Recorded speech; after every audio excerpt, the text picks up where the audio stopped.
Shri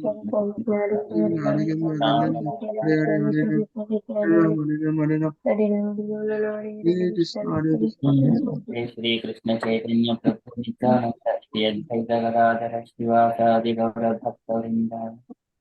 Jai Shri Krishna Chaitanya Prabhu Nityananda Shri Advaita Gadadhara Shivasadi Gaura Bhakta Vrinda. Jai Shri Krishna Chaitanya Prabhu Nityananda Shri Advaita Gadadhara Shivasadi Gaura Bhakta Vrinda.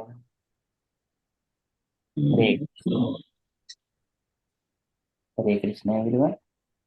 So today is Sunday, this 4th of February, Madha Masa or Madhava Masa, Krishna Paksham, and it is Navami Tithi. So there are no experience, but we are coming nearer to Ekadasi, Satyada Ekadasi on Tuesday, coming Tuesday, 2 more days. So we shall quickly enter into Srimad Bhagavatam.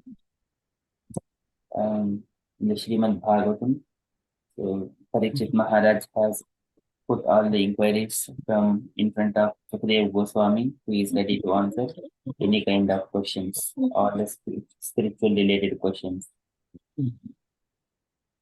He is and then likewise Ch3 Goswami ended the first canto. In the second canto, so the canto name is the Cosmic Manifestation and the chapter 1. So today it is the invocation prayers.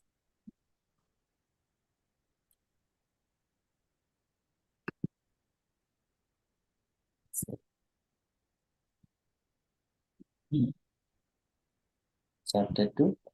Chapter 1 is the first step in the God realization and the invocation. So, invocation.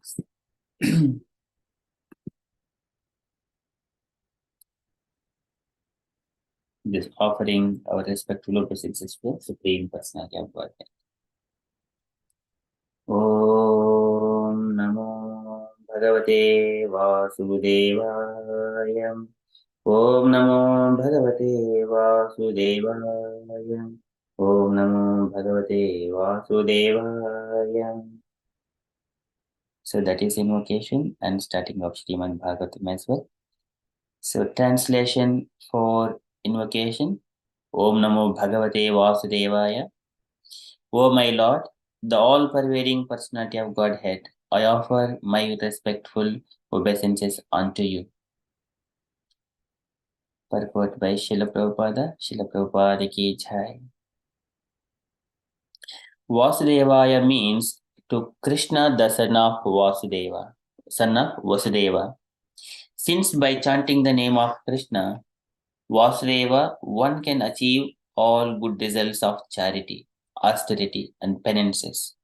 It is to be understood that by the chanting of this mantra, Om Namo Bhagavate Vasudevaya, the author or the speaker or any one of the readers of Srimad Bhagavatam is offering respectful obeisances unto the Supreme Lord Krishna, the reservoir of all pleasure. In the first canto of Srimad Bhagavatam, the principles of creation are described, and thus the first canto may be called creation. Similarly, in the second canto, the post-creation cosmic manifestation is described. The different planetary systems are described in the second canto as different parts of the universal body of the Lord. For this reason, the second canto may be called the cosmic manifestation. There are 10 chapters in the second canto, and in these 10 chapters, the purpose of Srimad Bhagavatam and the different symptoms of this purpose are narrated.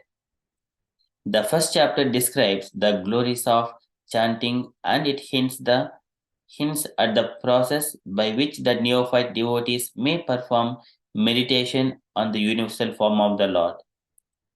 In the first verse, Sukadeva Goswami replies to the questions of Maharaja Parikshit, who asked him about one's duties at the point of death. Maharaja Parikshit was glad to receive Sukadeva Goswami, and he was proud of being a descendant of Arjuna, the intimate friend of Krishna. Personally, he was very humble and meek, but he expressed his gladness that Lord Krishna was very kind to his grandfathers, the sons of Pandu, especially his own grandfather Arjuna. And because Lord Krishna was always pleased with Maharaja Parikshit's family, at the verge of Maharaja Parikshit's death, Sukadeva Goswami was sent to help him in the process of self realization.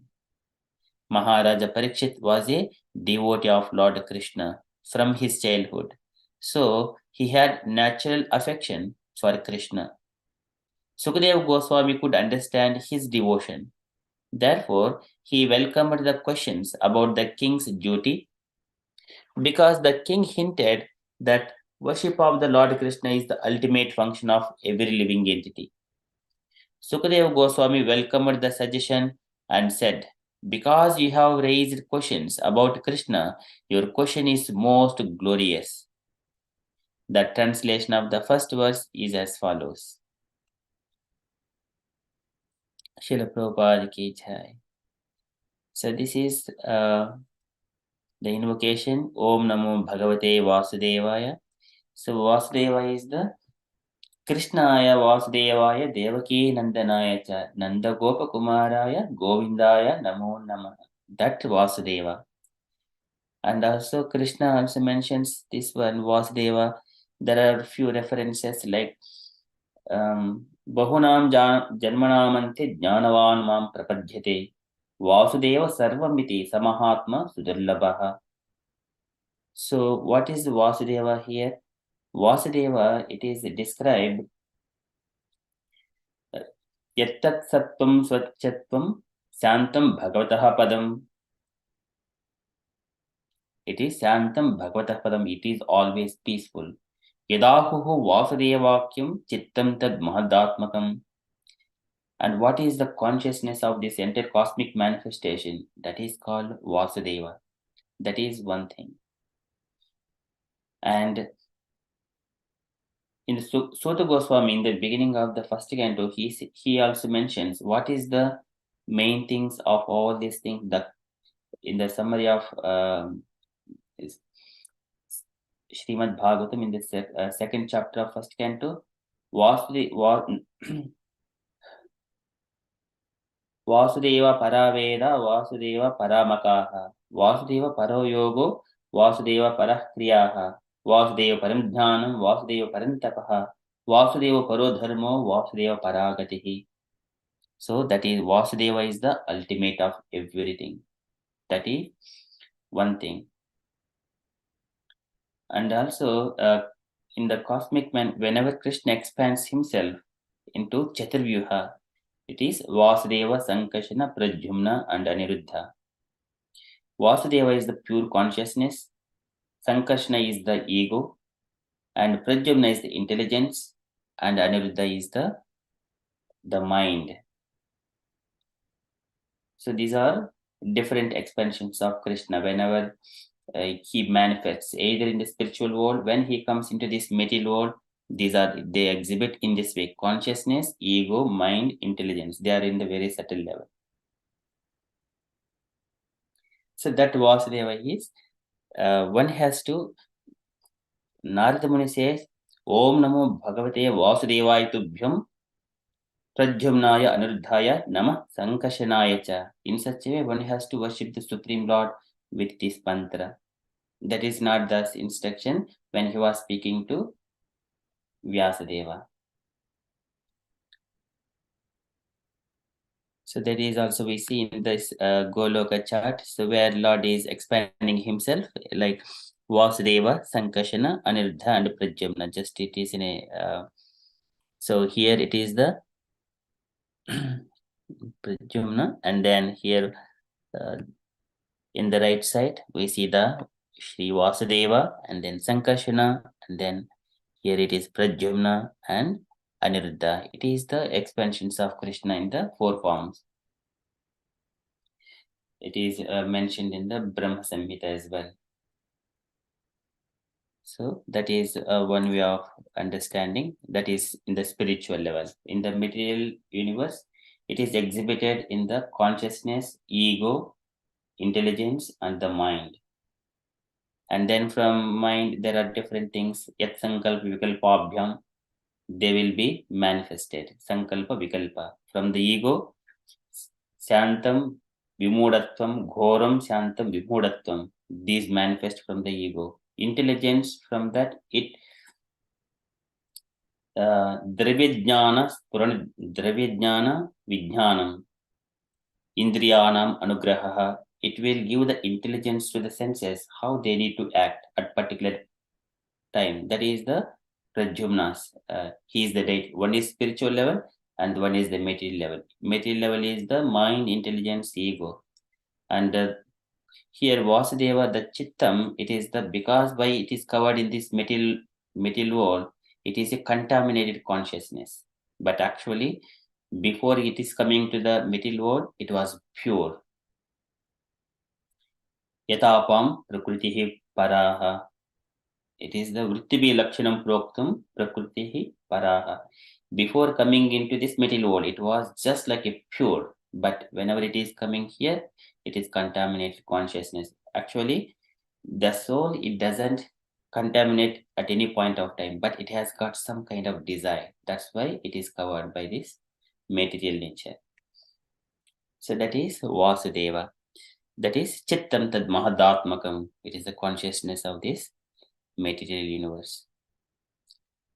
And Prabhupada is mentioning whoever all these readers, whoever is offering these prayers, they're offering, whoever is saying Om Namo Bhagavate Vasudeva, they're offering their respectful obeisances onto the lotus feet of Krishna, who is the reservoir of all pleasure. And also Prabhupada gave the indication why it is called creation. And then second canto, why it is called cosmic manifestation. Here, as soon as some devotees they come to Krishna consciousness, it is bit difficult for them to digest the Krishna's omnipotency and different kinds of opulences, and that's why they were initially they speculate, okay, what is this all this cosmic manifestation? Then for them, uh, this all these hills and the sky and then all these the 14 planet systems have been compared with the Lord's universal form. So that is described. That's why Prabhupada is mentioning it may be called cosmic manifestation, second canto. And then further Sukadeva Goswami, he is replying to the questions of Maharaja Parikshit. So the Maharaja Parikshit asked questions like अतः पृच्छामि संसिद्धिं योगिनां परमं गुरुं पुरुषस्य इह यत्कार्यं म्रियमाणस्य सर्वदा. What are the duties of a person in all the circumstances, especially who is about to die? Mriyamanasya. And he is asking, Yashrotavyam atodhyapyam yat kartavyam dubhi prabho smattavyam bhajaneyam va bruhi yadva viparyayam. What is to be heard, what is to be chanted, what is to be performed, what is to be remembered, what is to be worshipped. Please tell me all these things and also opposite to these things. And then after that, he was appreciating Parikshit as well for these glorious questions. Your question is most glorious. And Parikshit was, even though he is humble and meek, he is remembering once again the great fortune of his grandfathers. They're always associating with Krishna, and Krishna was very dear to them. They're also very dear to Krishna likewise. So that is about this purport, very beautifully explaining. That is Om Namo Bhagavate Vasudevaya. Okay, so that is from Srimad Bhagavatam. We shall move on to the Srila Prabhupada's daily letter. So today it is letter to Krishnadasa, December 25th, 1969, Boston. Can I request any devotees to read this letter?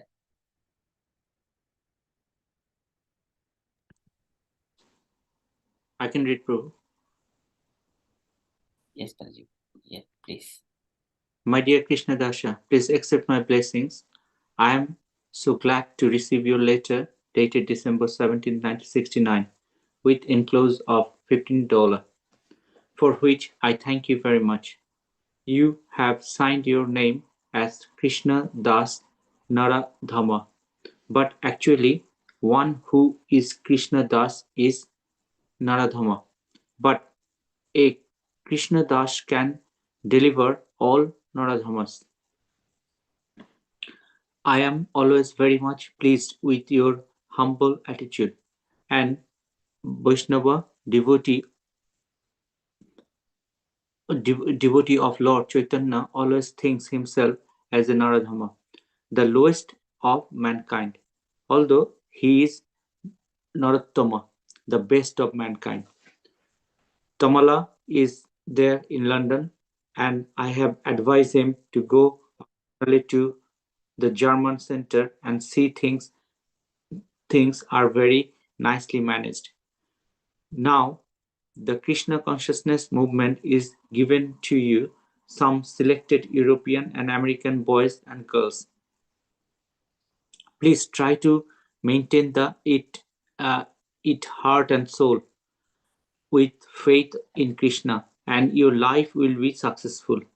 I am an old man, and I may shift away from the scene at any moment, but I am very much hopeful of my disciples who are so sincerely helping me. This movement is greatly needed for the human society. So we are not working like any political party, but we are trying to execute the will of Supreme Lord. Still, I shall insist upon you that Sankirtana is our life and soul, and Lord Chaitanya has given us order to glorify his Sankirtana movement. So do it happily, and other things automatically will come to our help. I am confident that yourself, Jaya Govinda, Mandali Bhadra, and Shivananda, assisted by Tamal Krishna, can do tremendous work in this movement, especially in Germany. I learned that the draft board wants you in USA, so you can now forget about this country and concentrate your whole energy in Germany. I think Krishna wants this. Simply propagate this chanting, dancing, feasting, and following the regulative principles. These are the four pillars of our success. Regarding the jewels of my deities, I shall in due course send you the size and whatever other information you require. Regarding purchasing things in the market, these items are considered as purified when we pay the price for them. That is the general instruction. But when we know something is adulterate, we should avoid it. But unknowingly, if something is purchased, that is not our fault. Things which are uh, surprise, suspicious. Sorry, things which are suspicious, however, should be avoided. It is for this reason that in our Vedic culture, the people used to keep a number of cows without any expenditures, and the milk drawn out of them was utilized for many purposes, very, very useful in life. Lord Krishna, in his early childhood life, is the vivid example of the way of social life. Please offer my blessings to others. I hope this will meet you in good health. Little bit down, Prabhu. Your ever Ulisha, Esi Bhakti Vedanta Swami, Sri Prabhupada ki jai. Yeah. Thank you so much, Prabhuji. Any takeaway points, Prabhuji? Yes, Sri Prabhupada again emphasized about the Sankirtan, and Prabhupada said that if we just do the Sankirtan and follow the four regulatory principles, everything will fall in place accordingly. We don't need to do much about it. And again, Prabhupada said about the simple living, high thinking, big thinking. I mean, Prabhupada said that we should follow Krishna's childhood cow, how he used to live with the cow as a cowhead boy with the cows. And what else? And Prabhupada always keep faith on his disciples, and he always had that faith that the Krishna consciousness movement will deliver all the fallen soul to the Krishna's abode. Haribol Prabhu. Hare Krishna. Thank you, Prabhuji. Very beautifully read and summarized. Any other points, dear devotees? Hare Krishna. Yeah, at the beginning, it was mentioned actually, this is the humbleness of the devotee. This is not because a devotee thinks he is the lowest among the mankind as a Naradham. But actually, this attitude, this feelings, he will be as a Uttama, Nara-Uttama. He is the best among these mankind. So this is actually the, because there is Uttamadhikari. He becomes Uttamadhikari. Because if he is a Kanishta Adhikari, think oppositely, but as a Uttamadhikari, he think I am is the Narottama, is the best. This is the important point. And another thing already mentioned, because jewelry, actually about the jewelry, actually devotee think about cows instead of jewelry. This is an important point. And yeah, already Prabhupada mentioned actually Sankirtan movement.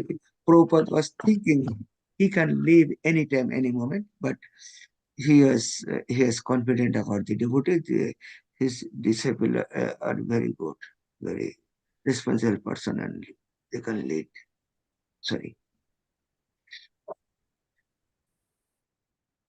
Thank you, Prabhuji.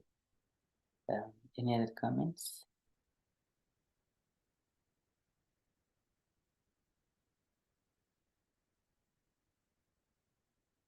Hare Krishna, Prabhu. Hare Krishna. Raji.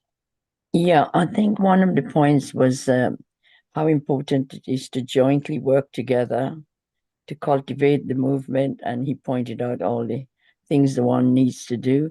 And I noticed that sometimes people at the temple, they go and they don't like to eat there. They think, the food is not nourishing and things like that. He stressed about how important it is to chant, dance, feast, and follow the regulative principle. That was most important to cultivate the movement. I mean, your purity to perform good. So when you put in good attitude and respect, you receive goodness, which is pleasing to the heart, and then you can perform better. And I said about the deities, the jewels for the deities. These are the 4 pillars of our success. What does that mean, 4 pillars? Is that what I just listed? The chanting, dancing, feasting, and regulative principles? I've never heard it described as that. Yes, that is the 4 pillars. Yeah. So you were saying about purchasing things from the market? And purchasing, when we pay some price, then it will be purified. Yeah.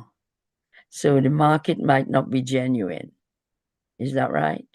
It's not as pure as you would when it comes to a normal process in the shops. Yeah, so there is always, it is a business, always there is their margin, profit margin for them as well.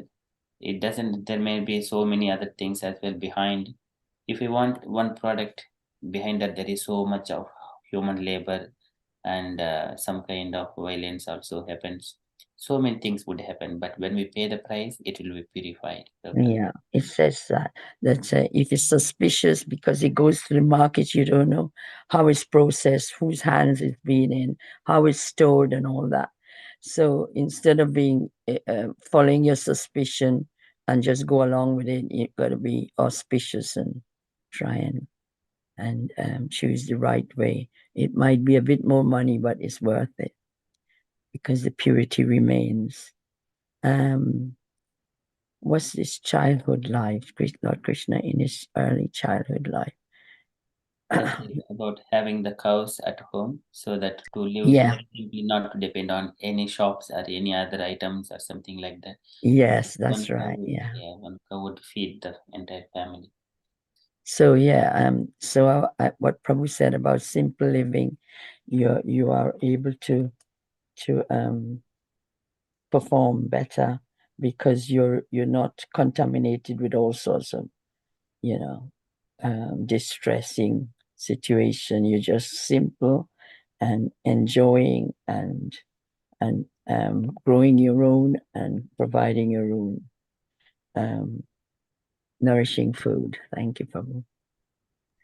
Hare Krishna. Actually, social life, actually, this is the very vital point, because when the normally in the village area, people have cow and they share with other people, neighbor, the milk, milk product, they share with each other, milk product, even preparing ghee, butter, they share with other friends, other people. So, and they who has the cow, and they are going together in the farm, in the pasturing, in the land for cows all together. So this is the social way life. They share each other. They are coming together, and they prepare also cow, milk product all together. The many product, and they are inviting each other. So this is the way of social life, inviting and yes. Prabhu, it made me remember when I was a kid that the fresh milk was so delicious, and everybody drank it with the feeling of being nourished, and it did nourish us. The taste was different. The communal sharing, as you say, was different. And nobody sort of said, this is mine, you can't have it. I remember when we had famine, well, it was like a famine part of the country, didn't have enough food. There was a bit of a war, and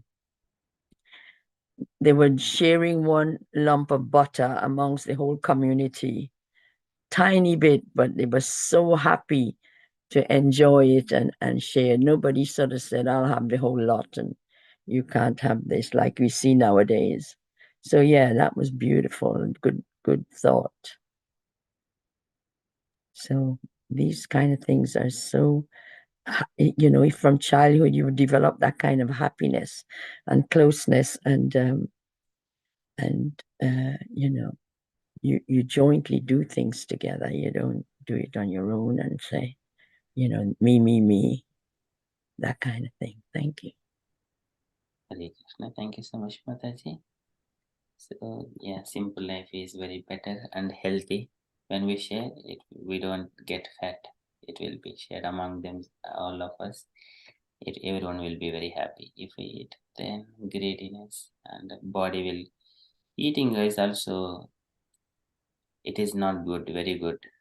Myth book. So myth book is only limited food is sufficient to nourish the body. That is instructed.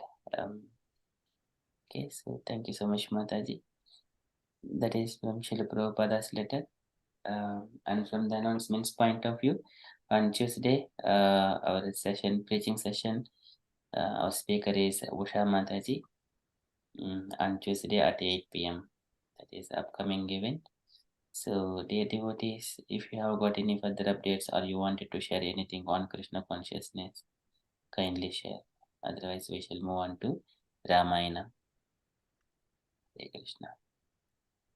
Hare Krishna. In the Prabhupada mentioned here, the jewelry has to be avoided, because in the Kali Yuga, is it some link with that? That is a Kali Yuga, there is 4 places, and in additional 5th place is gold. Gold. It is Prabhupada highlighting here or other thing? So this is regarding jewelries for my deities. That is one place it is mentioned. For the deities, Kali doesn't affect the deities.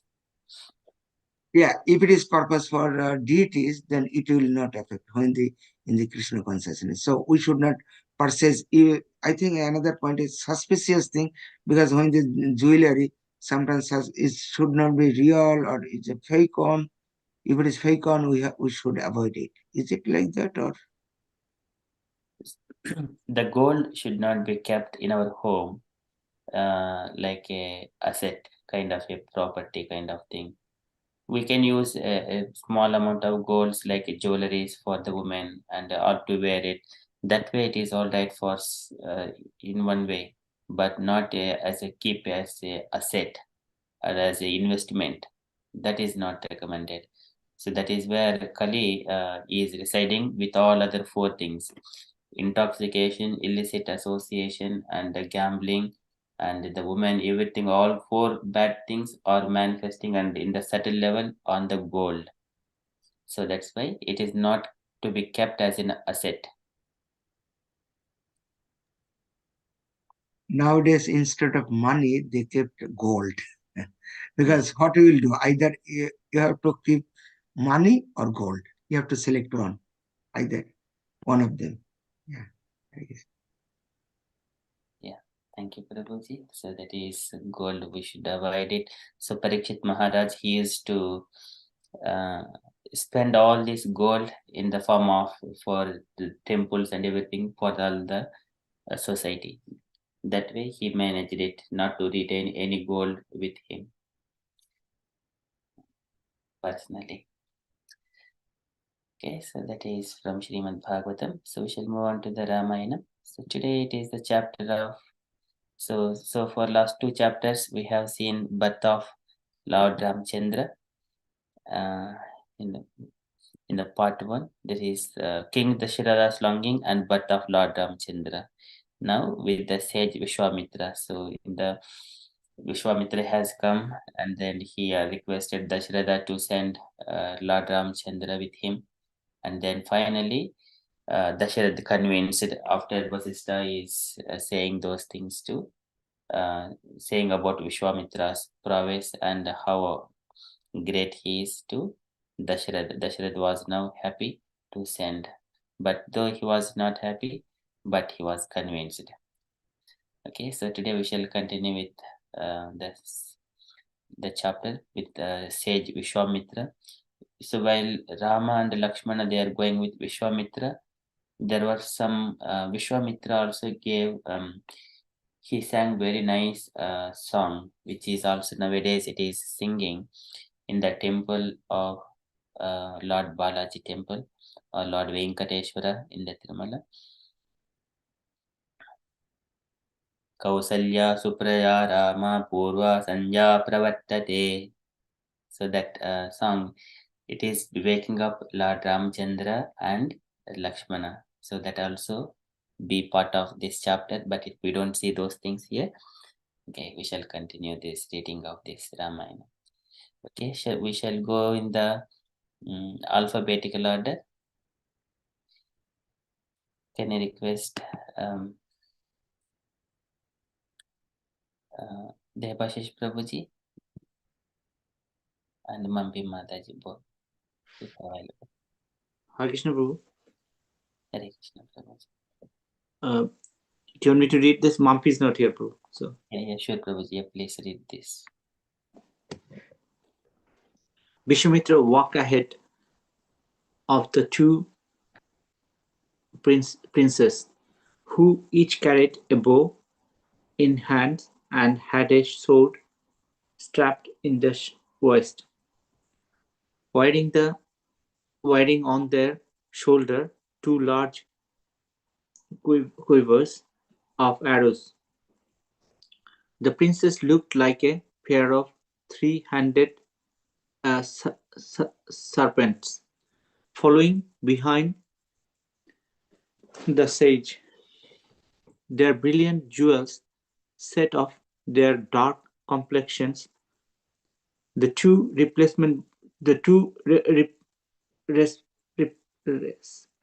resplendent boys added luster even to the shining sage Visvamitra.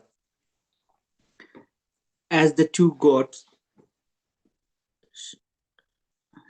Shakanda and Ganapati, adorn in immortal Shiva. After covering about 12 miles along the beautiful southern bank of Sharayu, they arrived at a stretch of the soft grass, sheltered by trees. Visvamitra stopped and turned towards Rama and Lakshman. Sit here comfortably and sip a little sanctified water from water for purification. I will now tell you the mystical mantra shows known as Bala and Atibala.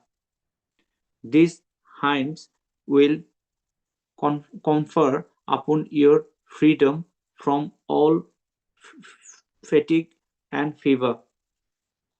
Indeed, they will release you from hunger and thirst and will even prevent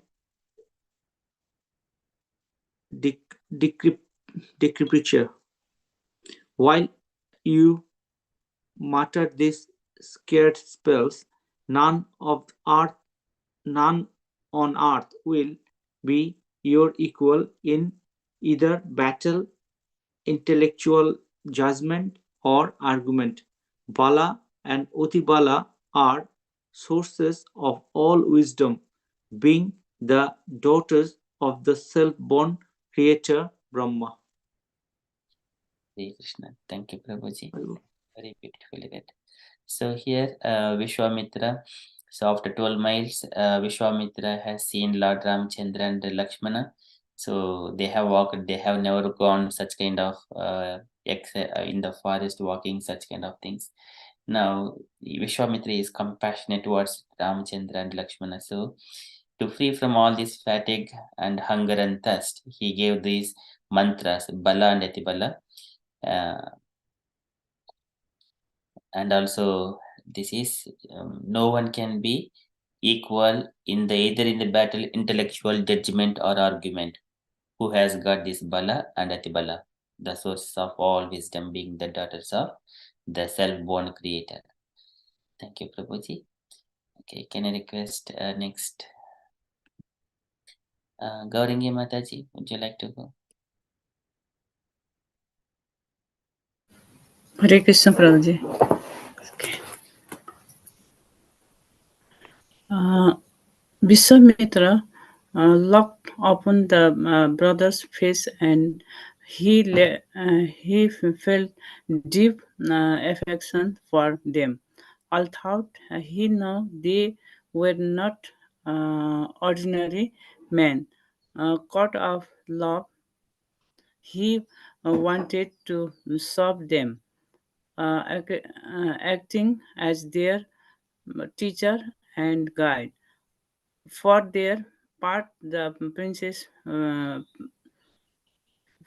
felt an equal affection for the sack, and they gladly received roasted his love, accepting him as their guru, and the sack positioned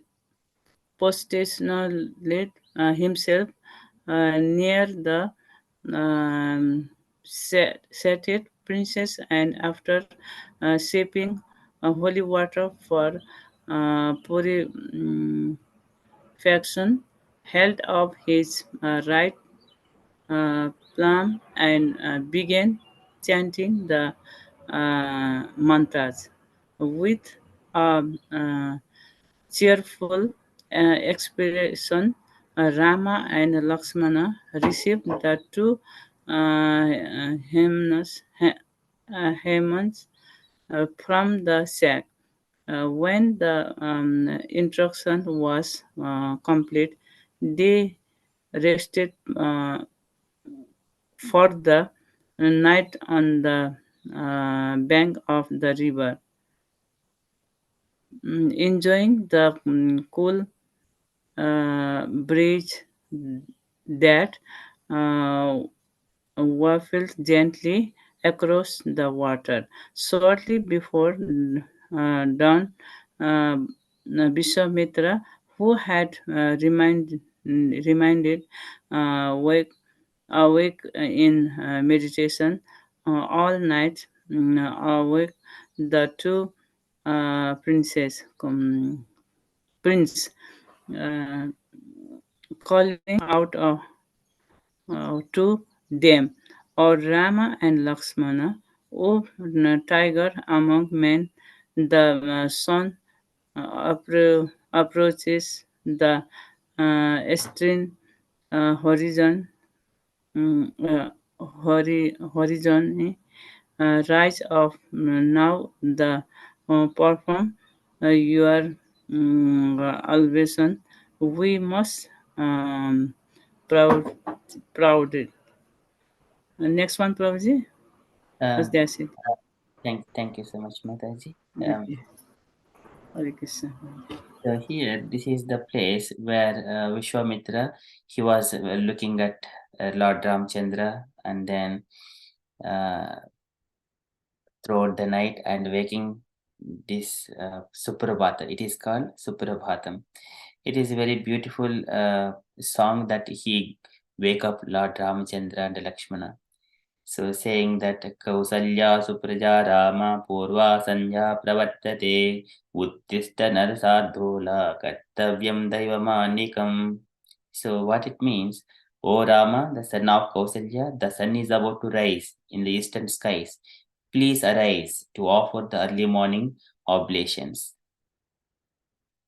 उत्तिष्ठाय Govind उत्तिष्ठ गरुडध्वज उत्तिष्ठ कमलाकान्त त्रैलोक्यं मङ्गलं कुरु. Arise, O Govinda, the holder of flag with Garuda emblem. Cast aside your sleep to bestow your protection and solace to the universe. So these are very beautiful hymns are there. That is where Vishwamitra is for the first. He prayed, and then it is being continued in the temples. It is especially in the Venkateshwara temple we hear this hymn. Okay, so that is Vishwamitra is waking up.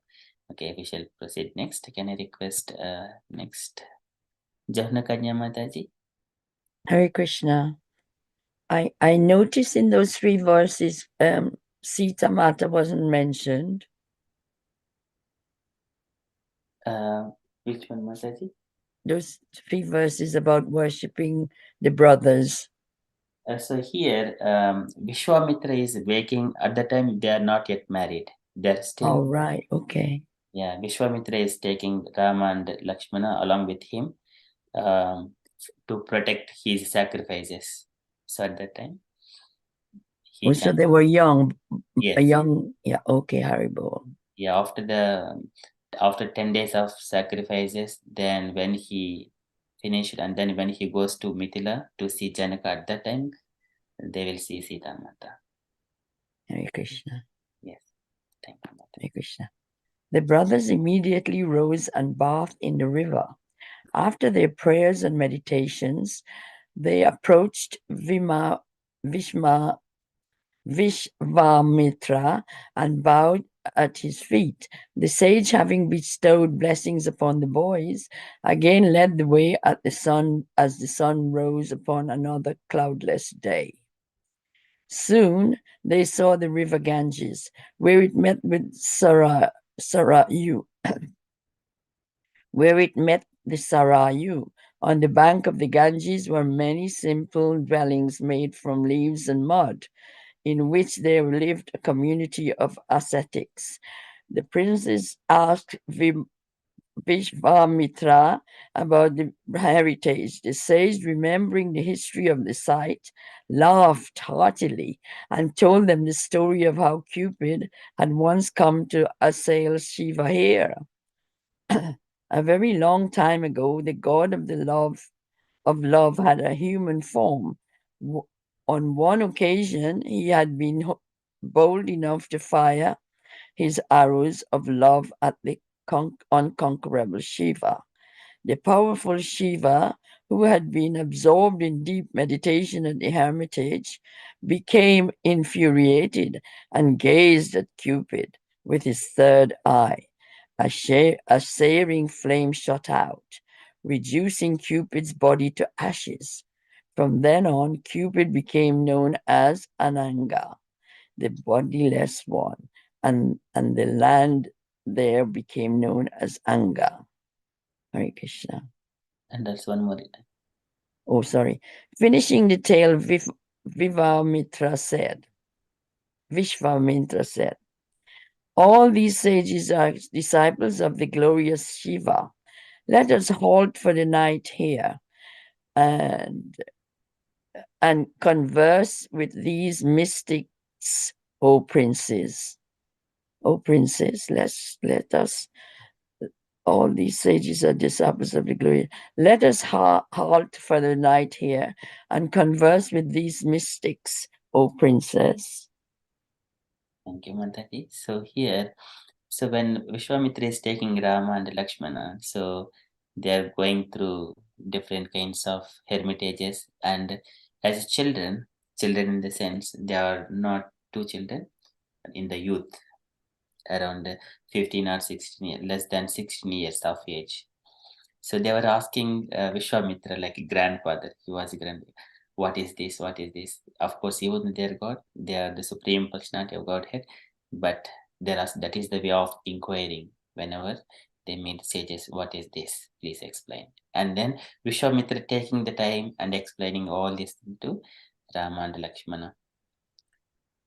And also this is Lord Shankara's pastime. This is how things will be coming into the picture, the knowledge will be coming, and people will take pleasure in hearing all these things. They're all related to auspiciousness. What is the duty? So when Shiva is burning the Cupid's body, what it means? Who is the god of love? He is controlling all his senses perfectly. That is the way we learn it from him. Okay, so we shall proceed. Hare Krishna Prabhu, can I just ask something about sages? A sage is a sage, isn't it? They all have the same qualities. And last night I read about this sage. There are, elevated sage, different from all the sages. Is that right? Yes, Mataji. So I never heard that before. Why is it that there's a difference? Because the qualities should be the same and the performance should be the same. So everyone, sages means who engage themselves in the austerities and penances for a particular purpose. One wanted to become merged into the Supreme Brahman, and another one is meditating on the Supreme Lord personality. One is on the Super Soul. The sages are sages, but they have got different aims, but they're all ascetics. And some people, like munis, they are mental speculators. They have got a no. One Prabhupada used to mention about one person. This is Grut Pranam Krutva Grutam Bibhet Yavat Jivet Sukum Jivet Bhasmi Bhutasa Dehasya Kuto Punaragama Bhavet. So when you are living, even though you just borrow the money and eat with the ghee, with the pure ghee, and then that is the way of living. Enjoy. It doesn't matter you steal or you rob or you get, but somewhere or other you eat all your food with the ghee only. Bhasmi bhuta desi. If you think of the sinful activity, but bhasmi bhutasya dehasya, once the body is burnt to ashes, kutah punaragamano bhave. How can you experience all these sinful activities? Such kind of sages, such kind of munis were also there. His name was Charvaka Muni. So one Muni, and he has different kinds of opinions, and so they are called mental speculation. They are not always the same.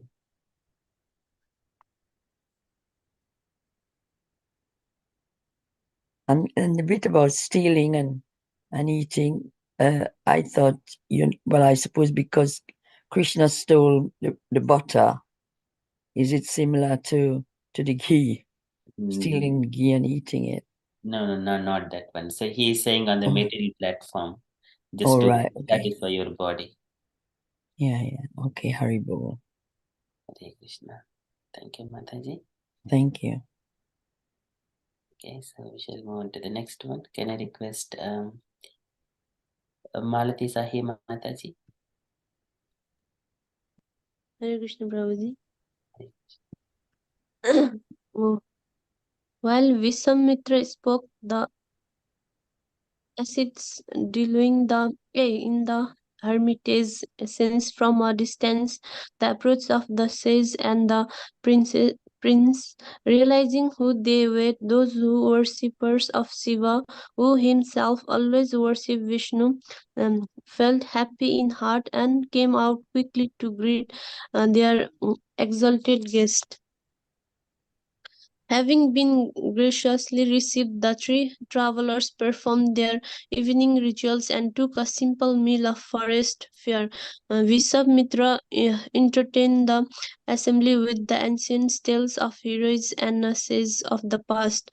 The following morning, after crossing the Ganges in a boat provided by the ascetics, Visvamitra and the princess came to a vast, desolate region. On all sides were huge trees stripped of their foliage. The ground was laid waste and wind gusted, carrying sand and debris which lashed their faces. The cries of wild animals and volunteers resounded there, and even the sky above was dark and overcast. Rama and Lakshmana looked around. What had happened? The land for so far had been beautiful and verdant. Rama asked Visvamamrit, "This forest ahead appears inaccessible and forbidding. What is this land inhabited with the fierce beasts of prey and presenting such a terrible aspect?" Hare Krishna. Thank you, Mataji. So in this page, so we see Lord Ramchandra. So as soon as this ascetics, they see Lord Ramchandra, who they are all worshippers of Lord Shiva, and then they are taking pleasure. So Lord Shankara or Shiva, who is always chanting the names of Lord Ramachandra. That is Shri Rama Rama Rame Tirame Rame Manorame Sahasranama Tattulyam Rama Nama Varanane. That is, that's why he always chants Rama. Ramante Yogunu Anante Chidanande Satchanande Chidatmani.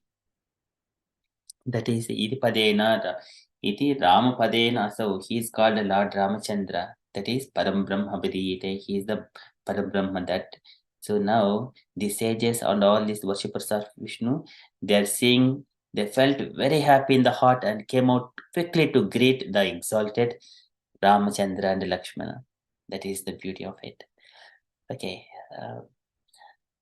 And now further when they're going, they're seeing some kind of beautiful land and they cross it and they see some kind of uh, which is disturbed land. So Lord Ramchandra is asking questions to Vishwamitra. Next, can I request other devotee to read in the alphabetical order? Meena Mataji. Hare Krishna.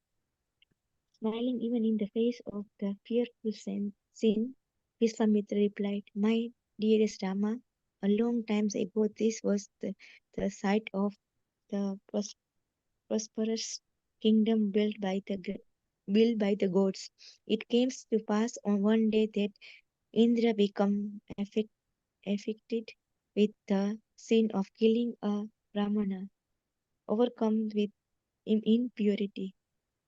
Indra sought the powerful Rishi, the most exalted of the Brahmanes. As he refused, they performed ritual of purification and bathed his body with Ganga's water, which felt here on the track of land.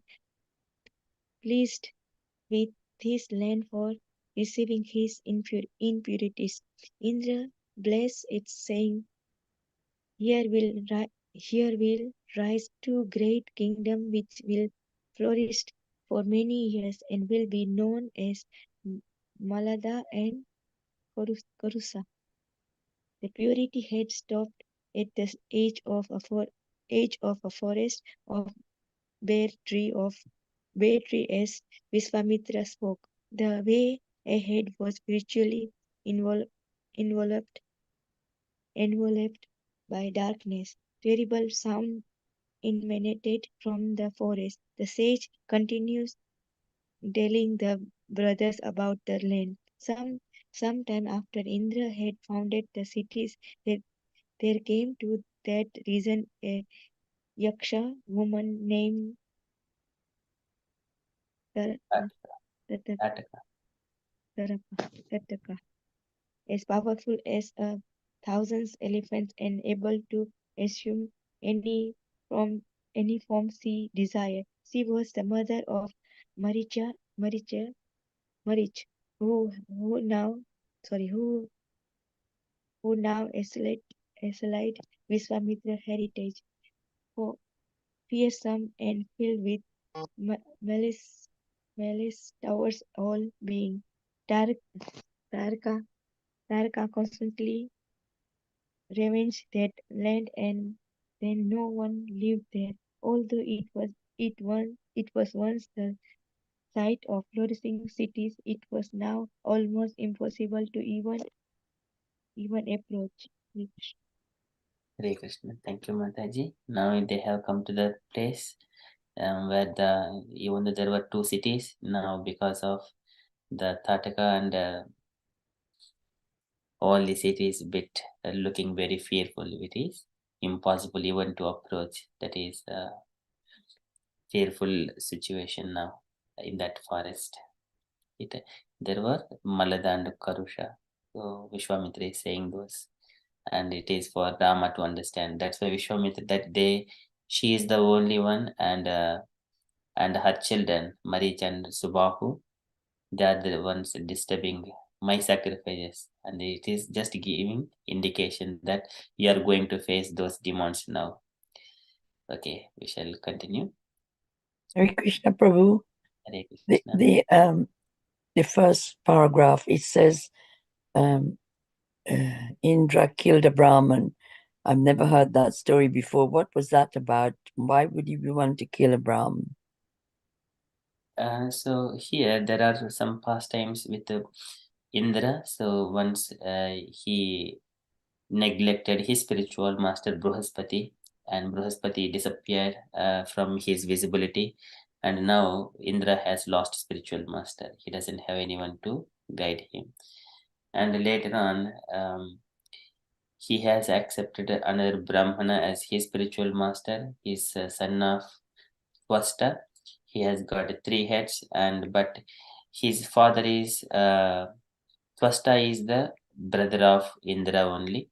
They're all son of Aditi.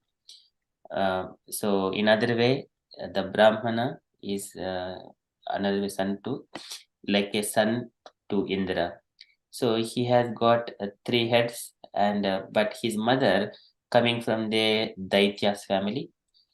But here, that Brahmana, he is to help demigods and also demons both. But Indra did not like it, and then on one day he killed him, and that way, and then later on, that Twasta he was very angry that Indra killed his son, even though his brother, and he performed a sacrifice where uh, we see this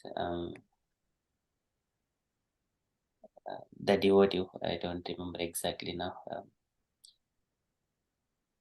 Okay, so he's also devotee. The big demon came, and then he fights with Indra. And so during that time, Indra has killed that Brahmana, son of Twasta. That is one past incident I could remember. I don't remember any other things. He has done so many other things as well. So that is his pastime. Just everything comes with the negligence of spiritual master, and that's why he lost even all the Amaravati and the demigods. They lost the battle to At the same time, Bali Chakravarti, he was very humbly serving Sukracharya, his spiritual master. Sukracharya and Bruhaspati, they are equally studied and they both are disciples of Angira. So that's why these demons, Bali Chakravarti and everyone, they worshipped Sukracharya. They received the mercy from Sukracharya.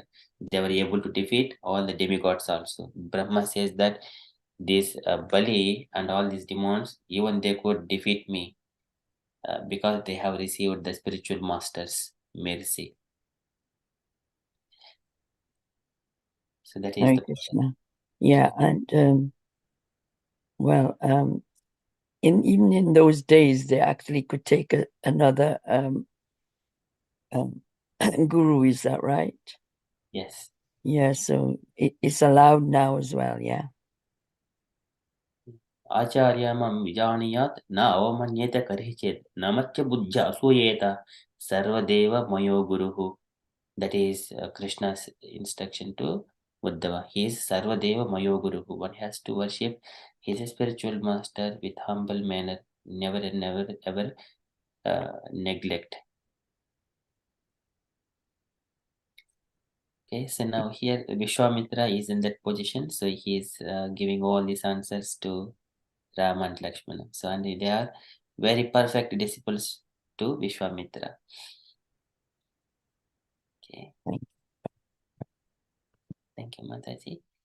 Okay, so can I request next Radha Sevka Mataji? Hare Krishna Prabhu. Turning towards the princes, Vishwamitra said, "The time has now come for the demise of the evil Darka. You two princes should follow me to the place where she resides, search her out, and end her life immediately." Rama replied with a smile, "Being a woman, O sage, how can Darka have such power?" Vishwamitra knew that the virtuous Rama was hesitant to attack a woman, but Darka was no ordinary woman.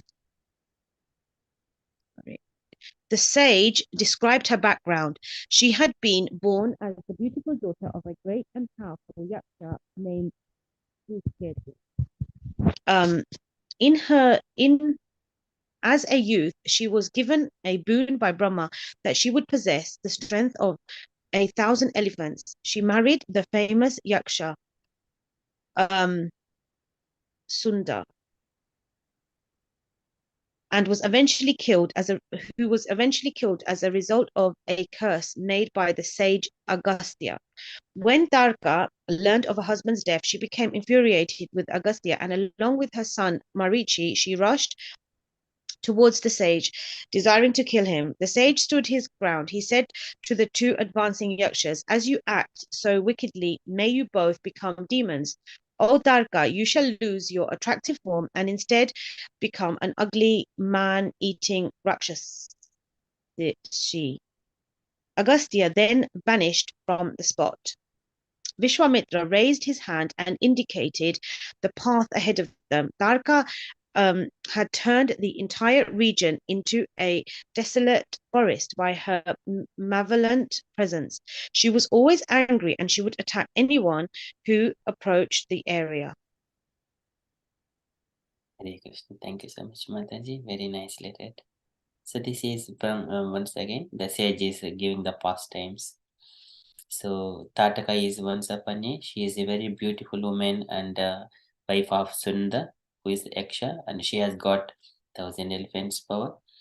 And because Agastya, he was eventually killed as a result of curse made by the sage Agastya. So that's why Tataka and Maricha, they wanted to take revenge on the sage, but Agastya is so powerful.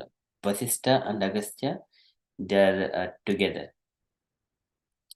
So Agastya is so powerful. We see his name again and again later on.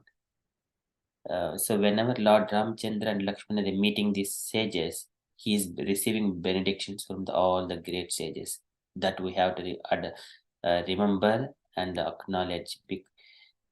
Because here Rama and Lakshmana, they are acting as a humans. They don't exhibit their divine powers. So here everything coming from ascetics there. That's why in Ayana means movements of Rama and Lakshmana, how they are worshipping all these ascetics, Brahmanas and sages. That is our takeaway. We address how we need to act towards these Brahmanas and sages. Okay, so now Vishwamitra explained why Tataka is like that and why she made that area like that. Okay, so now can I request next to continue the alphabetical order? Dada Sevaka Mataji, Sanchita Mataji. Hare Krishna Prabhu. Yeah.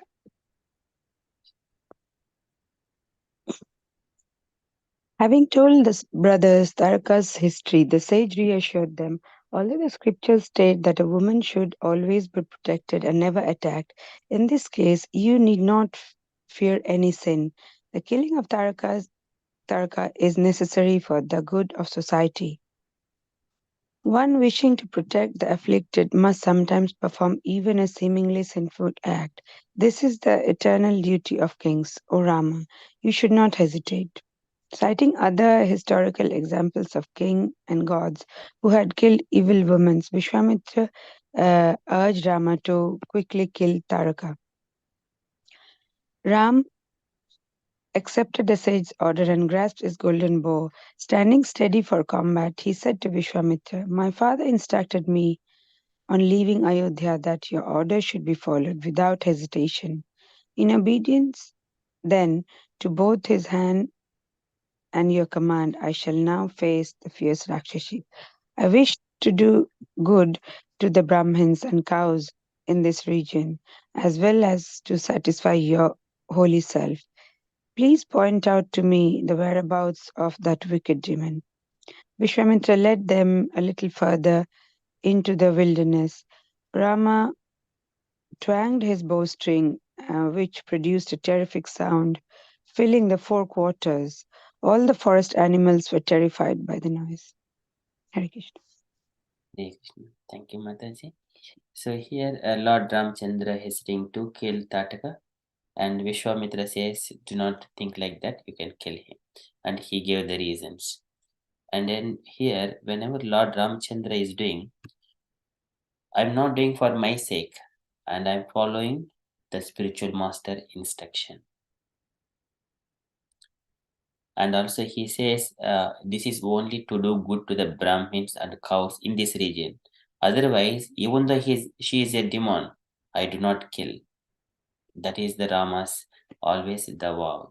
He does only do things only on the spiritual master instruction, and also to do good to the Brahmins and cows in this region, and to satisfy your holy self. There is no personal thing.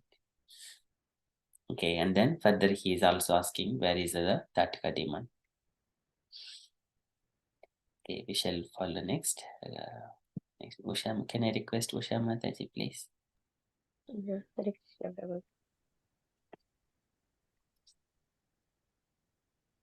Prabhu. Tataka herself was stunned and overcome with anger. Who had dared to challenge her? Whoever it was, they would soon regret their foolishness.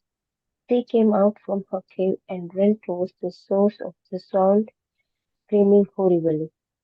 Seeing her at a distance, emerging from the forest in a terrible fury, monstrous in size and awful in appearance, Rama said to Lakshmana, "Behold, my dear brother, this formidable and fearful Yaksha woman.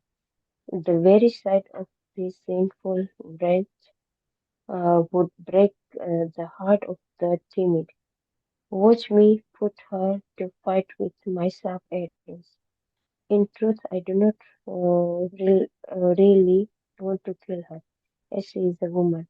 I shall put an end to her strength by rendering her immovable and powerless, cutting from her body her hands and feet." Is Rama Tataka rushed towards him, roaring with her arms upraised, uttering a powerful mantra. Visvamitra checked her progress, calling out, "May victory attend the Ayodhya prince." Creating a swirling cloud of dust, Tataka confused the princess and prince and disappeared. With her mystic powers of illusion, thus employed numerous conjuring tricks. She assumed many forms one after another. Sometimes she appeared in front of the brothers, then she wouldn't be above them. Then again she would suddenly appear behind them. One moment she appeared as a furious animal.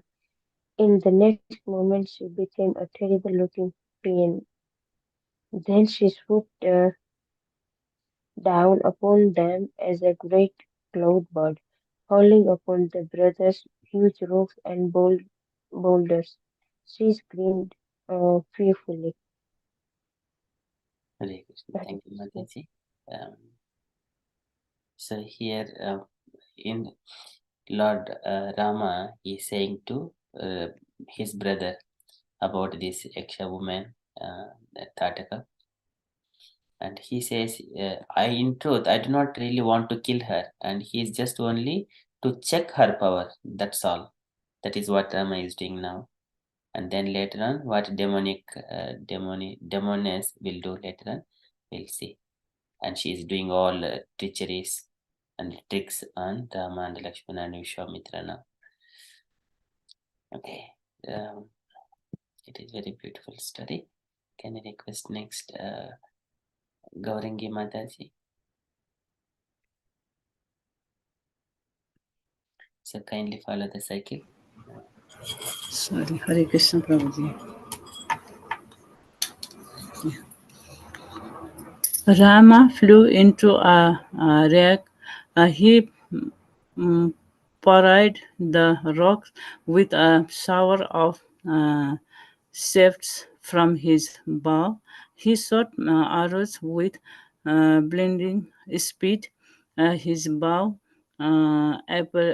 appeared to be always bent into a circle, taking razor-headed arrow. He severed Tataka's two arms even as she came running towards him.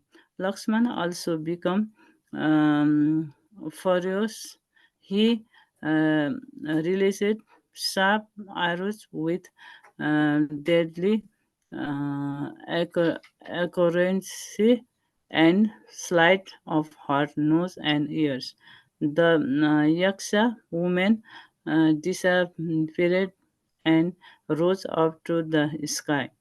Even thought deep, deprived of her arms, she used her sorcery to throw down more massive trees and boulders, remaining invisible. She moved higher and higher, screaming all the while. Viswamitra saw the boy's mind still stifled by the Rakshasa illusory powers. He realized they were holding back because uh, Taraka was a woman. And the sack called to the brothers, "Have done with your tenderness. This woman should not be desperate, sinful, and wicked. She thoroughly deserve death at your hands. Act swiftly to end her life before nightfall, as the demons are always more powerful after sunset." Rama then showed his skill at archery. He released arrows capable of striking an invisible target by seeking out sound, reciting mantras as he let them go. Rama covered Tarka in a network of arrows, and those arrows reduced the falling stones to powder.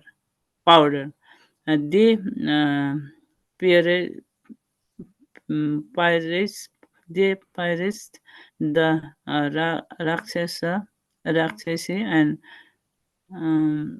she screamed in pain. She quickly came down to earth again. Tataka then assumed a vast from an russet with the force of a tempest towards the two brothers. Rama decided that she should be killed. He quickly fired an arrow embedded with the energy of a thunderbolt. It hit the Rakshasi full in the chest. Tataka's heart was ripped apart, and with a hideous cry, she fell down dead. Hare Krishna Prabhuji. Thank you, Mataji. So here, and Lakshmana has sharp. What he did, he sliced her noses and ears, and then later on, she is still continuing doing that, those sorcery acts. And later on, Vishwamitra says, "Just O Rama, so have done with your tenderness. So no, do not spare."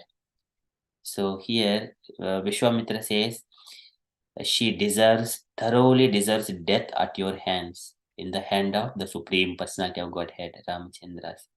And here it is the Vishwamitra's desire. So, and now Lord Ramchandra delivered her, Tataka, and she got liberated. So that is not mentioned, but now she is dead here in the hands of Lord Ramachandra. When we see Krishna, Putana, so first demon got dead is the woman in the hand of Lord Ramchandra. In the Krishna's Leela, Putana was the first demon got died in the hand of Krishna as a 10 days baby. So there we also see the first is the woman, the demoness. So likewise now Rama has killed this demon, Tataka demon. She is now died. Let us see further. So next, can I request next Jahna Kanya Mataji? Hare Krishna. Having watched Rama slay the demoness, the gods, headed by Indra, assembled in the skies and applauded. Celestial flowers rained down on the two princes, acknowledging the gods' pleasure. Rama and Lakshman modestly bowed their heads. The thousand-eyed Indra said to Visvamitra, all the gods are gratified with Rama's feat. O holy Brahmin, show Rama your affection by giving him your knowledge of the celestial missiles. A great objective of the gods will soon be accomplished by Rama with the use of these weapons. Indra was considering Vishnu's desire that Ravana and his Rakshasa hordes be annihilated. Ravana Rakshasa's hordes be annihilated. As he looked upon the highly Rama, he knew that the time for the destruction of the Rakshasas was imminent. After Indra had spoken, the gods returned to the heavens and twilight fell.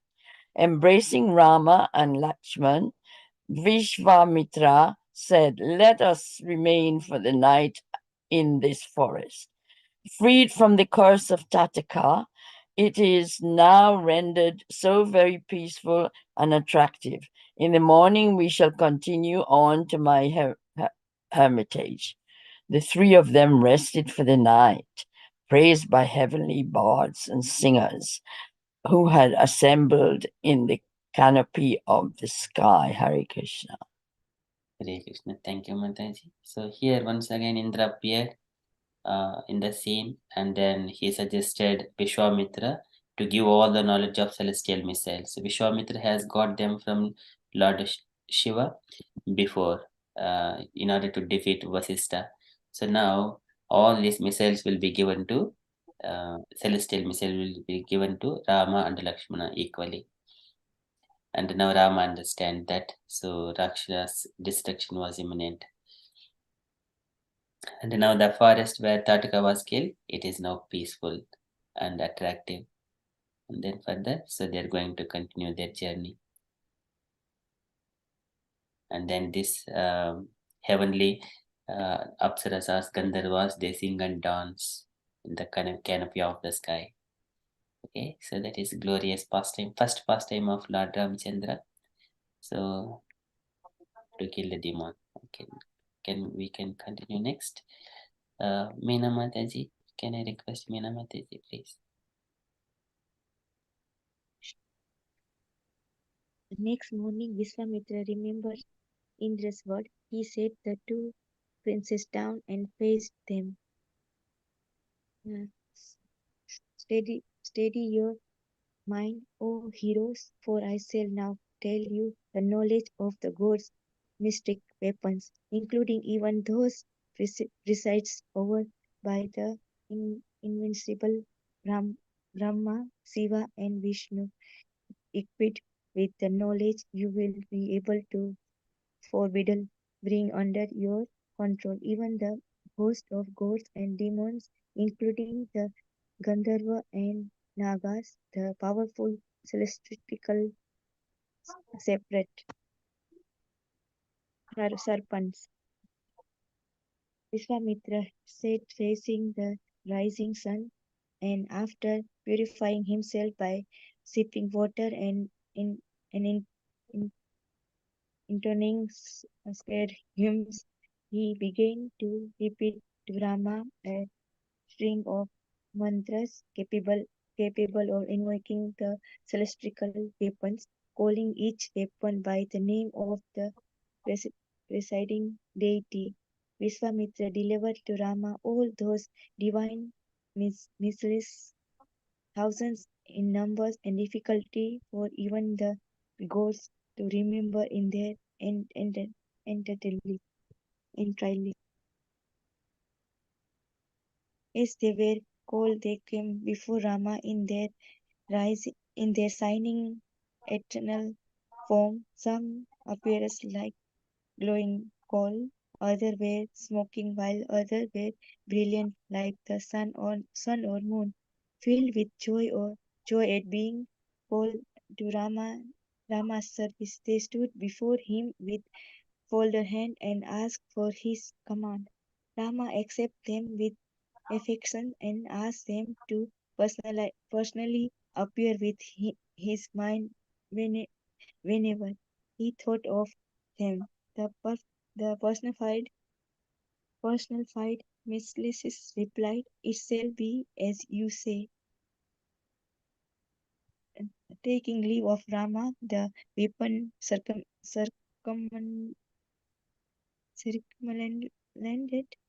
him with respect and returned to their own heavenly abodes. Hare Krishna. Thank you, Mataji. So now Vishwamitra has given all this knowledge to Rama and Lakshmana, and he is saying about the power of these weapons. Even they are preceded over by the invincible Brahma, Shiva, and Vishnu. So they are the preceding deities. And also they are very powerful. And now all these missiles in their personified forms appear in front of Rama and Rama. So this is how Rama is telling them, personally appear within his mind whenever he thought of them. This is how the power of Lord Ramchandra is. It has to be like that. Whenever we need these things, they need to come into our assistance. In the sense, we are human beings, but here Rama is the Supreme Lord, and he is under the care of his spiritual master Visvamitra. Okay, we shall continue that one. So can I request Radha Sevaka Mataji now, please? After teaching the brothers the full knowledge of firing and recalling the weapons, Vishwamitra finally said, "The instruction is complete. O glorious princes, we should now continue toward our destination." They moved on from that spot and soon saw in the distance a great cluster of trees appearing like a mass of dark clouds on the horizon. As they came closer, they saw it was a beautiful corpse containing varieties of flowering and fruit-bearing trees. Sweetly singing birds filled the air, and graceful deer moved about next to the rivulets of clear water. Looking at Vishwamitra, Rama inquired, "What is the name of this place so pleasing to the mind?" "It seems we have arrived at the site of some holy hermitage. Can it be that we have now reached your own abode, O learned Brahmin?" Although possessed of infinite knowledge, Rama had fully assumed the role of Vishwamitra's student. He listened attentively as the sage smiled and told him the ancient story of Bali and Indra. Once the immensely powerful King Bali, lord of the demons and the enemy of the gods, seized the seat of Indra and began to rule over the universe, becoming famous throughout all the three worlds of heaven, earth, and hell. He remained in that position for a long time. The gods became perturbed, and with Indra at their head, they sought out Vishnu. The Lord then appeared as Vamana, accepting the form of a Brahmin boy on the plea of charity.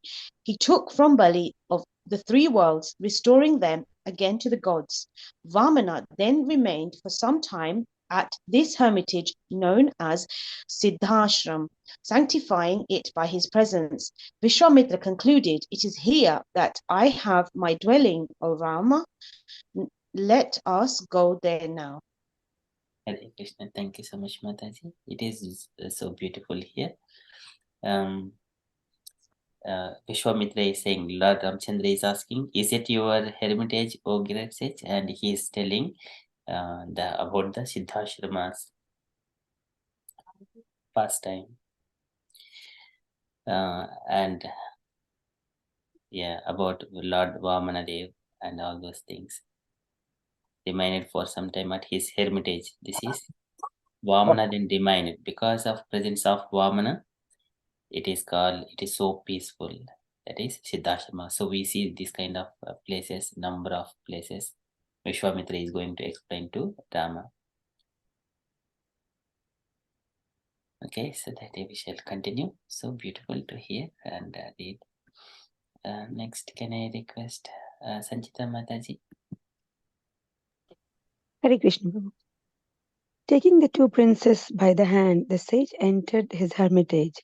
As he walked into the large compound, he resembled a full and cloudless moon, accompanied by two brilliant stars. There were numerous hermits moving about in that grassy enclosure. Some tended sacred fires, which some of the younger ones chopped wood and worked on constructing the large central altar meant for the main sacrifice. In some places, groups of sages sat reciting the Sanskrit hymns of the Vedas, while elsewhere other sages cleaned and prepared sacrificial paraphernalia. Ram and Lakshman looked with interest upon the busy scene that greeted them. Despite the bustle, an atmosphere of tranquility prevailed, and the hermits glowed with ascetic power. Seeing that Vishwamitra and the princes had arrived, the hermits sprang up and paid their respect. They offered water and the forest fruits to the two princes. It was late in the evening, and long shadows stretched across the ground. The sacrifice would begin the next day. On Vishwamitra's order, the hermits showed the two boys to a secluded cottage. One of the sages said, "Rest now for the night, and tomorrow, led by Vishwamitra, we will go through the ceremony to consecrate our sacrifice. Surely our success is now certain because we see you two princes before us, equipped with every weapon and shining like the sun." Hare Krishna. This one also? Yes, Okay. The sages gazed with gratitude at Rama and Lakshman. They had been afflicted by the Akshashas for a long time and had prayed for deliverance. In his prayers and meditation, Vishwamitra had understood the Lord's plan. The sage had thus gone to Ayodhya looking for Rama. Now the divine prince had actually come to personally deliver the ascetics from their suffering. As they watched the two boys lie down to sleep, the sages were struck with wonder. In their hearts, they offered worship and praise to Vishnu. Hare Krishna. Hare Krishna. Thank you, Mataji. So here, the Vishwamitra Swachnet, he is embracing the Lords and holding the Rama and Lakshmana hands and taking them with him. How beautifully he is taking to his hermitage. And now all his hermits, he ordered them, and then later on, they are also reciprocating their love towards Rama and Lakshmana. So this is how Rama and Lakshmana attracts. In the ascetics, they are in all of ascetic dresses, where Rama and Lakshmana, they are in the royal dress, and they are like very attractive to everyone. So beautiful scene now. Now all these hermits also understand Vishwamitra's.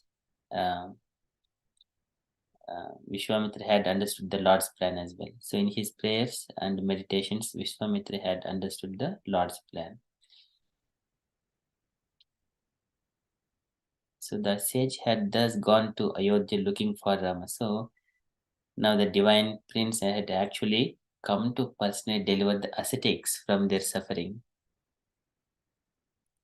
So that is, once again, by just looking at Ramchandra, everyone takes that. This is Ramante Yogino Anante. Who takes this yogi's pleasure in the name of Ramchandra? That Rama is personally present.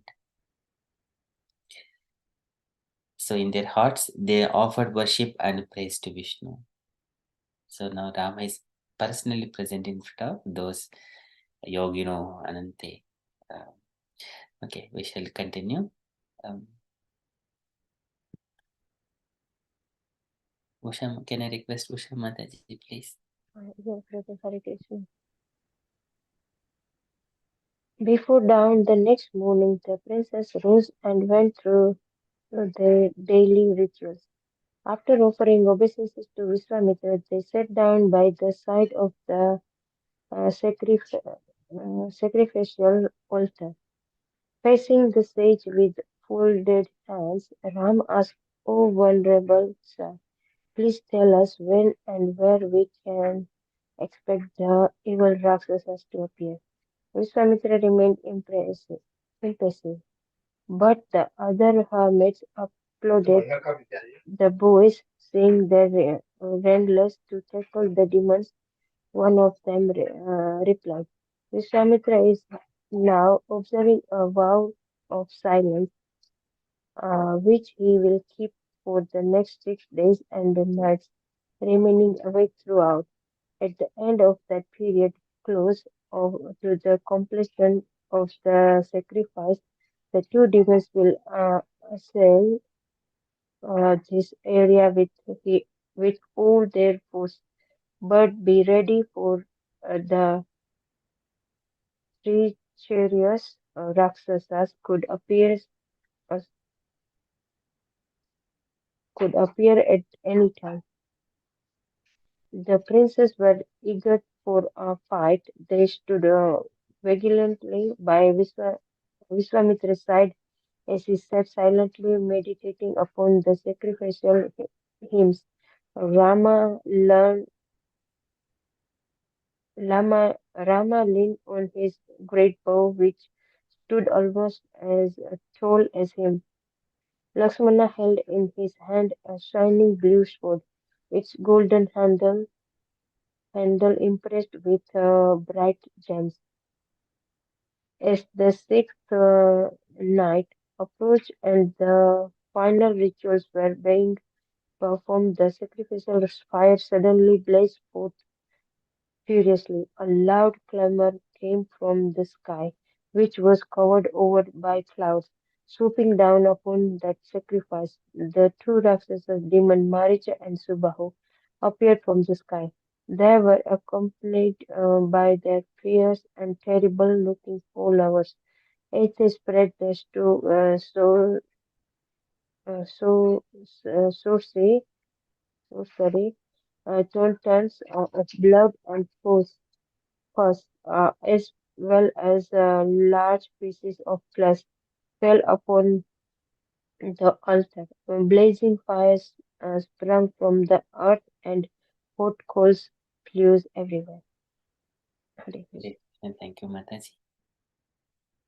So here now the sacrifice is started, and here Vishwamitra he became silent when observing the vows.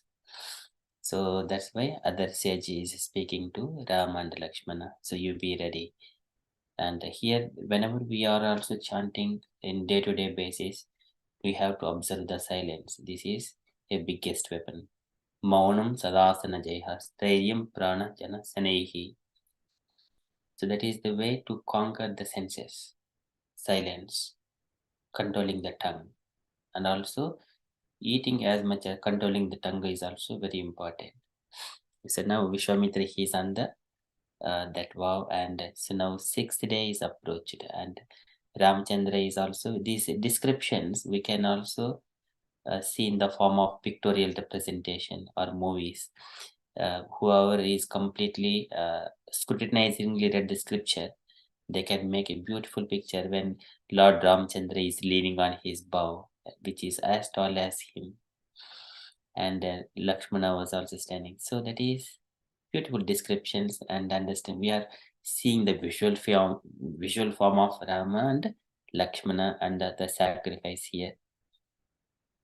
And this demands the Maricha and Subhahu, they are coming and started doing their sorcery acts on the sacrifice now. Let us see what is going to happen now. Can I request next Gauringi Mataji? Hare Krishna Prabhuji. Okay. Shaking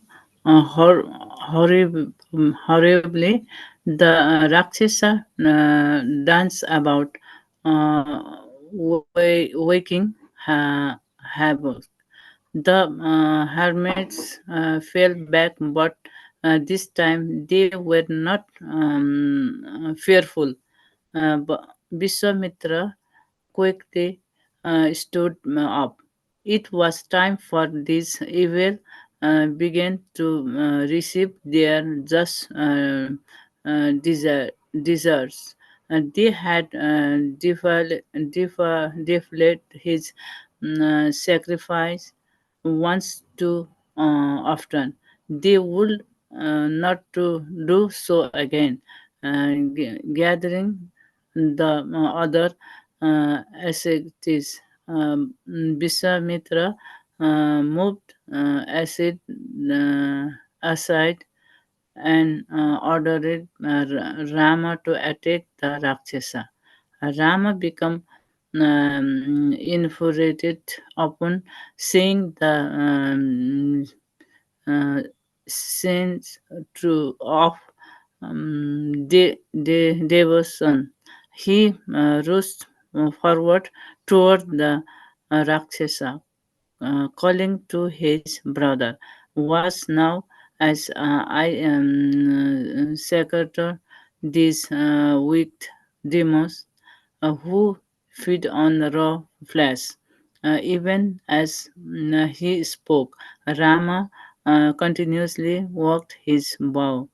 He sent swift across in all directions. The Rakshasa were stunned. They had not expected any resistance. Some of them closed quickly on Rama, covering him on all sides. Rama relaxed arrows with deadly accuracy and speed. The Rakshasa were cut to pieces. Rama looked for Maricha, seeing his hawk from nearby, uh, tearing at the sacrificial altar. Rama invoked a celestial weapon. He placed it on his bow and all thought still feeling furious.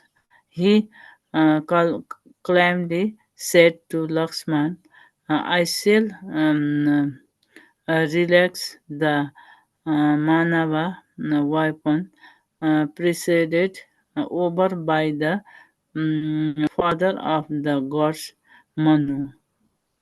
Hare Krishna. Thank you, Mataji. So here the fighting starts. So Ramchandra is now throwing all the arrows. Rakshasa's bodies are cut into pieces. Now he looked at Maricha's big body and he is using the weapon of Manu. That is Manava weapon. So the Manava weapon, it is the human, and the Rakshasas, they are other way around, the demons. Okay, we shall continue what further Rama is doing. Can I request Gauri, Jafna Kanya Mataji, please? Hare Krishna. Rama angrily fired his weapon at the fearsome, roaring Maricha. The demon was struck by the mighty missile, and he was lifted and flung a distance of 800 miles, landing in the ocean. Although reeling and struck senseless by Rama's arrow, Maricha was not killed. Rama looked at Lakshman. See the force of that weapon, my brother. It really hurled the demon to a vast distance. Rama and Lakshman continuously discharged flaming arrows at the other Rakshasas. Imbued with mystic power, one arrow expanded into thousands. It appeared as if a continuous line of shafts were leaving Rama's bow, so fast as his movement. The Rakshasas screamed in pain. Some of them vanished, and others fell dead on the ground. Some entered the earth, while others flew into the sky. Regrouping, a large number of the demons rushed down from the sky towards the princess. They hurled lances, iron maces, massive rocks, and blazing coals. Rama and Lakshman stood firm, parrying that shower of weapons with their arrows. Tightly grasped his golden bow, Rama said to his brother, Fear not, Lakshman, for I shall now swiftly deal with these blood-sucking demons. Sorry. They are wicked and merciless, and always given to sinful acts. This indeed shall be the last sacrifice they defile. Hare Krishna. Hare Krishna. Thank you, Mataji. So this is a beautiful fight between young princess and the demons. So this Maricha was thrown to a vast distance. So Rama, he did not kill him, but there is a purpose. Later on, Maricha, he turned himself as a ascetic later on, and then he sit into the And then he even give good advices to Ravanasura to not to kill him, and do not go to Rama's. I know the power of Rama. Don't go to fight with Rama. Do not interfere in Rama's life. But Ravanasura did not listen. So now that is the purpose for March not to be killed. So next, so here Rama is killing all others, and so again still these demons, they are still showing their treachery and their skills, tricks on Rama and Lakshmana. Hare So Krishna that, Prabhu. And also maybe the arrangement was such that he fell in the water, so that would have saved him yes, as well, I suppose. yes, yes.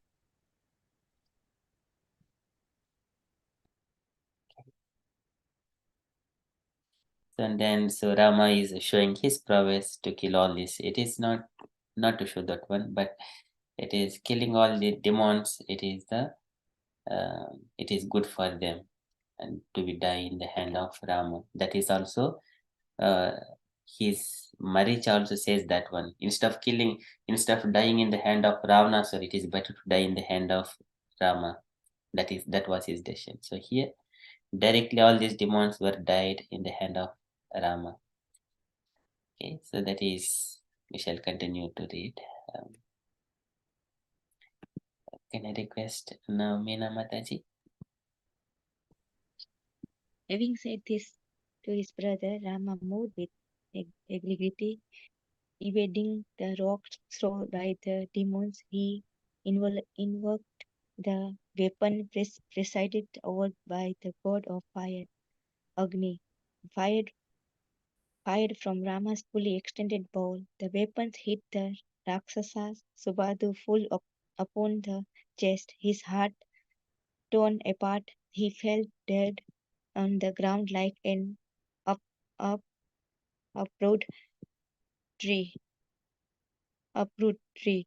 And the Rama then invoked the Vayu Astra, the powerful wind weapon. He fired it and a roaring gale went towards the Rakshasa. They were blown away like so many pieces of dust and debris. Those who were not killed by that weapon fled for their lives.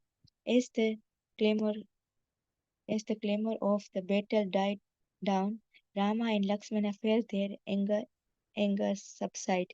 They stood holding the bows and looking at Visvamitra. The sage was delight. He approached the princess. I have accomplished my purpose, O mighty heroes. You have perfectly followed your pres- pres- pre- preceptor order. We can now continue the sacrifice for the good of the people. With tear in his eyes, Visvamitra gazed for some time at the two handsome brothers. He thought, O Vishnu, cosmic arrangement, the Lord always protect his worshipper and for the well-being of the world. Ensure that sacrifice could proceed. Overwhelmed with love, the sage finally said to the boys, rest peacefully now, for tomorrow well shall leave this place. Thank you, Mataji. So here, once uh, Rama has killed the Subahu, so Subahu is son of Tataka demon and brother of Maricha, and now he died. And then using Vayu weapon, he just blown all other Rakshasas and they fled for their lives. And then, so Vishwamitra, he's so happy to see Rama and Lakshmana when they're doing fighting, these young princesses, and so beautiful. And Vishwamitra is so with so much of affection, and he is appraising them. So you have perfectly followed your preceptor's order. This is what we needed, following spiritual master's instructions exactly as it is. That what we learn from Lord Ramchandra's life. And then here, all these sacrifices only for the meant for the good of the people. It is not for personal sense gratifications or to go to the heavenly and drink somarasa. That is not a sacrifices. Here, this is the sacrifice for the good of people in general. And here, Lord's plan is always to protect his subjects, his devotees. So, and now after thinking that, the sage finally said to the boys, rest peacefully. Now for tomorrow we shall leave this place. Okay, so that is Vishwamitra's instruction. Now let us see what Rama is doing now. Can I request now Radha Sevaka Mataji, please? Prabhu, can you just, is it the many, that one, yeah? Okay. Yeah. The many ascetics in the hermitage gathered around to congratulate the brothers. They led them to the spacious cottage near the river. After showing the princes their accommodation, the hermits offered them forest fruits and cooked with wild vegetables. Rama and Lakshmana graciously accepted their offerings and then laid down for sleep, exhausted by the day's events. The next morning, the princes came down before Visvamitra and respectfully asked, what other order of yours should we now carry out, O best among the Brahmins? The sage told them of a sacrifice about to be performed by Janaka, the king of Mithila. He wanted to take the princes there, where they would see a magnificent bow owned by Janaka. The strength of that bow was inestimable. It was formerly held by Shiva himself, and it could not be bent by even gods, Gandharvas, or demons, what to speak of humans. Janaka kept it enshrined in a hall where it was worshipped daily by his priests. Indeed, said the sage, the bow can hardly even be gazed upon except by the mighty. The king has declared that any man who bends this bow will win the hand of his daughter Sita, a veritable jewel among women, who was born from the earth itself. Let us leave for that place immediately. Vishwamitra, Vishwamitra gave orders to the sages to make ready for the journey. 100 carts were filled largely with sacrificial paraphernalia and yoked to strong asses. At the head of 1,000 rishis, who were all reciting auspicious texts from the scriptures, Vishwamitra and the two princes set off towards Mithila, traveling in a northerly direction along the bank of the Ganges. Thank you, Mataji. So here, after taking this, and here Rama and Lakshmana, they are asking, what can we do further for you, best among the Brahmins? So saying to Vishwamitra, and then now that sacrifice is now sacrifices will go on now. Here, Vishwamitra with his vision, he's seeing that Rama and Lakshmana, they need to. This is the divine Vishnu's arrangement. And his appearance also now, Sita Mata's presence in the Mithila as a daughter of Janaka, she needs to join Ramachandra. So he is initiating that one, taking Rama to the Mithila, and he explaining the glories of Shiva Dhanasu, the bow of Lord Shiva. Okay, so that is, let us see what is going to happen. So that is who will win this bow will win the hand of his daughter Sita, his jewel among women. Okay, and then see here the sages headed by Vishwamitra and Ramachandra and all ascetics, they are keeping largely sacrificial paraphernalia and yoked to the strong asses. Okay, now they are going towards the northern direction, to the banks of the Ganges. Let us.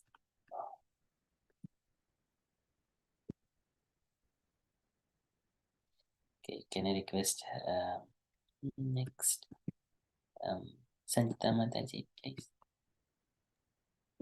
Hare Krishna. As they left, herds of beasts and flocks of birds dwelling around the hermitage began to follow them out of affection. Vishwamitra and other sages addressed the creatures in their own speech and persuaded them to return. They walked for some days, having covered a long distance and arriving at the banks of some river, Stone River. The sages stopped to rest just before nightfall. The lowing of cattle and the cries of cowherds could be heard all around. As they settled down, the travelers looked across the smooth waters of the river, which glowed orange under the setting sun. During the day, they passed many flourishing villages and settlements and seen that the land was farmed and well managed.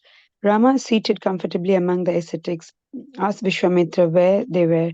Vishwamitra, who had lived thousands of years and knew the history of the entire earth, smilingly began to narrate the story of that land.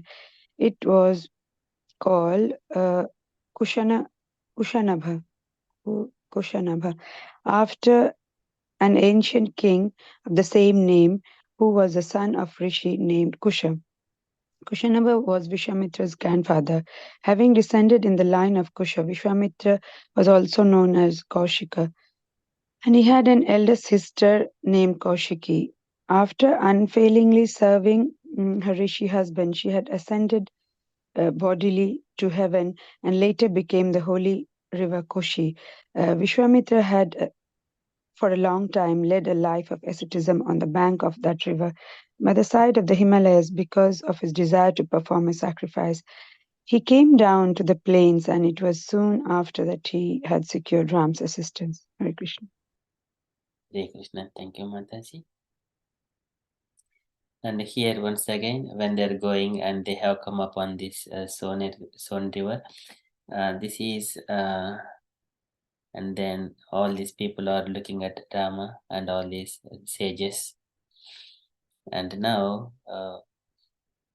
Rama is once again inquiring from the spiritual master, what is this? And explain all this. So that is the inquisitiveness.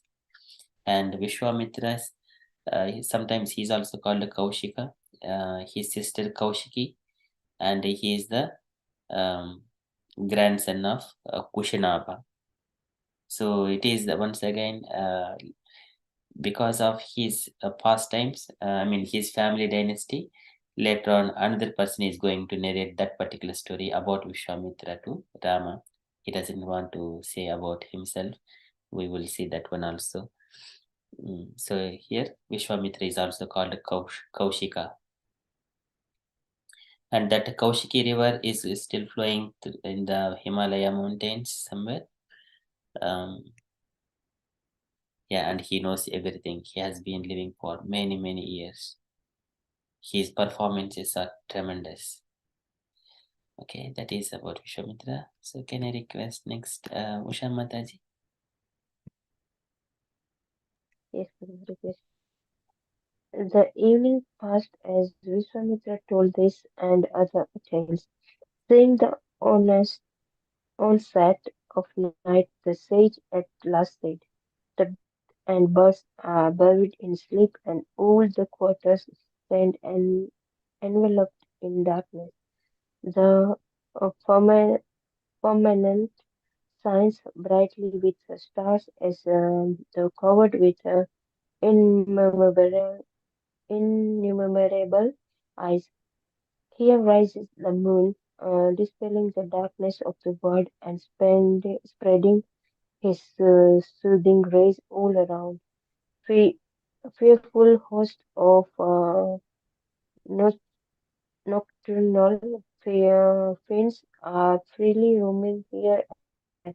Let us rest, ready for our renewed journey tomorrow. Glorifying Viswamitra, the brothers lay down and curtained sleep, aware at the sage's stories. Hare Krishna. Hare Krishna. Thank you, Mataji. So here, that night, it is night, the sky is calm and all the beasts and the birds, they are going into sleep to their caves. their bird nests and everywhere, going to their bedtime. So Rama and Lakshmana, they're next to Vishwamitra, and he's telling all the stories, and Rama and Lakshmana, they're hearing very nicely, pleasantly, looking at the sky. The firmament shines brightly with the stars, covered with innumerable eyes.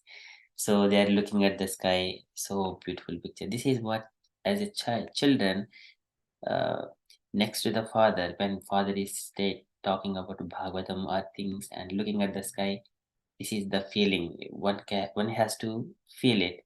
We were used to like that. I was just sleeping next to my mom. My mom used to say, looking at the sky. We used to sleep on the street. Um, it is not like a street, town streets like that. In the village, it is very